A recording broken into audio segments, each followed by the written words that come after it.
Di sebuah desa kecil bernama Ngroto, tersimpan jejak panjang dakwah Islam yang penuh dengan keberkahan. Desa ini menjadi saksi perjalanan para aulia dan ulama, serta rumah bagi makam dua wali besar yang namanya harum hingga kini, Syekh Abdurrahman Ganjur dan Syekh Sirajuddin. Syekh Abdurrahman Ganjur adalah putra seorang ulama dari Persia, Timur Tengah. Beliau hidup pada masa Wali Songo dan mendapat gelar Syekh Abdurrahman Ganjur Goddo Mustoko. Julukan ini diberikan karena beliau dan ibunya turut serta membangun Masjid Agung Demak, menabuh gong Ganjur sebagai penanda waktu sholat, sekaligus membantu meletakkan mustoko atau puncak kubah masjid. Diriwayatkan beliau juga pernah dipercaya sebagai panglima perang pada masa itu. Sosok yang bukan hanya ahli agama, melainkan juga pejuang teguh dalam menjaga panji Islam. Selain dua wali besar, di desa Ngroto juga terdapat makam para aulia dan habaib lain. Di antaranya Simbah Habibin, pelopor pesantren sekaligus mertua Syekh Sirajuddin, Simbah Abdul Ghaffar, Abdul Ghafur, Simbah Nur Khatam, serta Simbah Khairun atau Mbah Gareng, leluhur ulama besar Indonesia seperti Kiai Haji Hasyim Asy'ari, pendiri Nahdlatul Ulama, dan Kiai Haji Abdurrahman Wahid atau Gus Dur. Beberapa abad kemudian, hadir Syekh Sirajuddin. Menurut Kiai Haji Muhammad Utsman Al-Ishaqi, beliau berasal dari Madura. Maka tak mengherankan ketika Yai Utsman pertama kali berkunjung ke Ngroto, beliau menyebut bahwa daerah ini memiliki bau Madura. Beliaulah yang mendirikan pesantren di Ngroto dan menjadi pusat dakwah Islam di wilayah ini.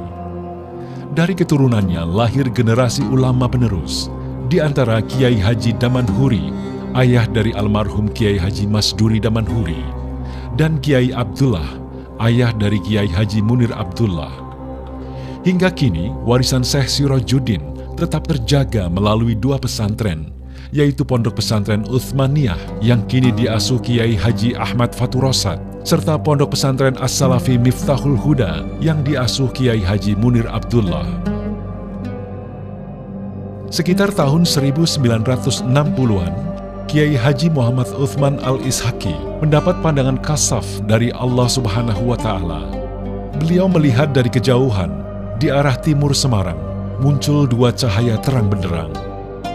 Setelah ditelusuri dengan bertanya kepada Mbah Sirat, yaitu famili dari beliau yang bertempat tinggal di Gerobokan, cahaya itu ternyata berasal dari makam Syekh Abdurrahman Ganjur dan Syekh Sirajuddin di desa Ngroto. Tidak lama kemudian, Yai Utsman datang ke Ngroto.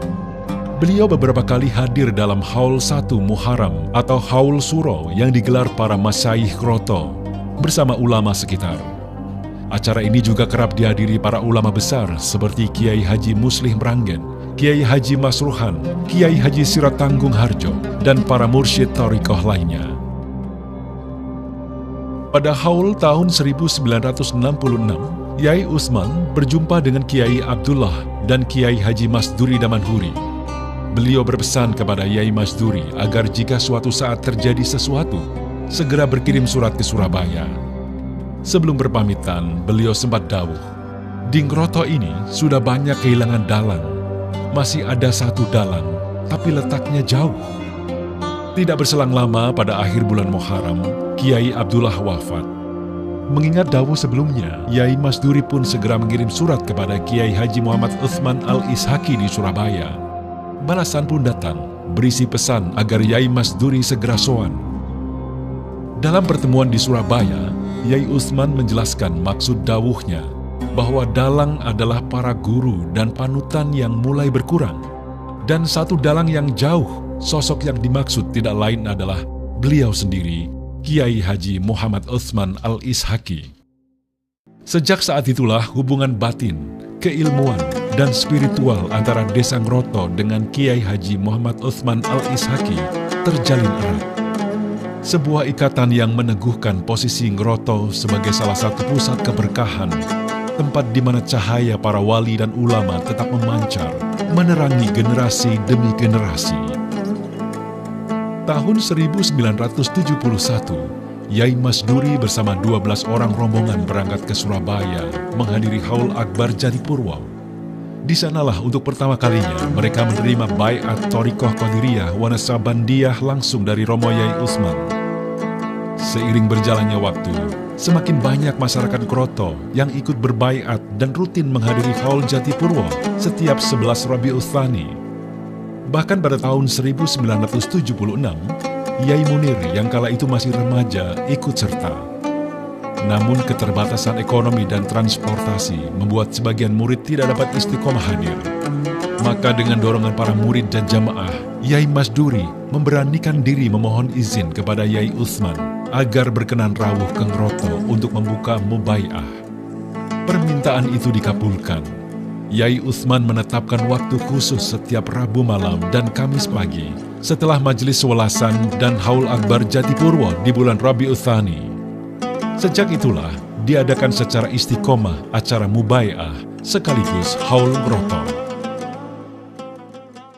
Sejak saat itu, Ngroto menjadi salah satu pusat tersebarnya Thariqah Qadiriyah wa Naqsabandiyah yang dibawa Romo Yai Utsman.